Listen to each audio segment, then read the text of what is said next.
Let's talk about the pandemic that almost no one has heard about, no one sees, and yet it is on everyone's lips. The silent pandemic of antibiotic resistance will cause 100 million deaths every year in the near future. So this pandemic is actually not that silent, because antibiotic resistance bacteria and pathogens already kill more people every year than HIV and malaria together.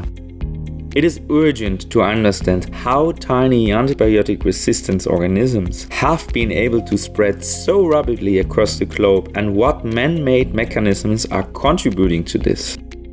My experimental area is Sao Paulo in Brazil, the 5th largest metropolitan region, which is still with urban agriculture and the 6th largest pharmaceutical market worldwide.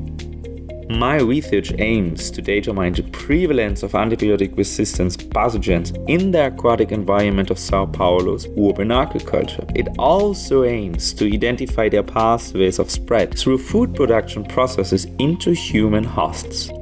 Once antibiotic resistance pathogens on the water cycle, they quickly find their way through irrigation onto the fruit and vegetables grown in the field, which are often eaten uncooked and sometimes unwashed. Once absorbed through food, antibiotic resistance pathogens can lie dormant in our bodies and could later turn a disease originally treatable with antibiotics into a life-threatening danger.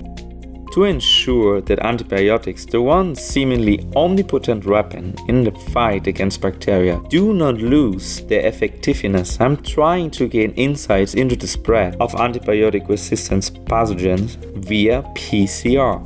To do this, resistance organisms will be analyzed and identified in irrigation water, on agriculture producers, and in fecal samples of food consumers. From these analyses, hygienic recommendations and sustainable actions can be derived, which will serve as ammunition for activists, farmers, and policymakers beyond the borders of Brazil to resolutely confront the possible post-antibiotic era.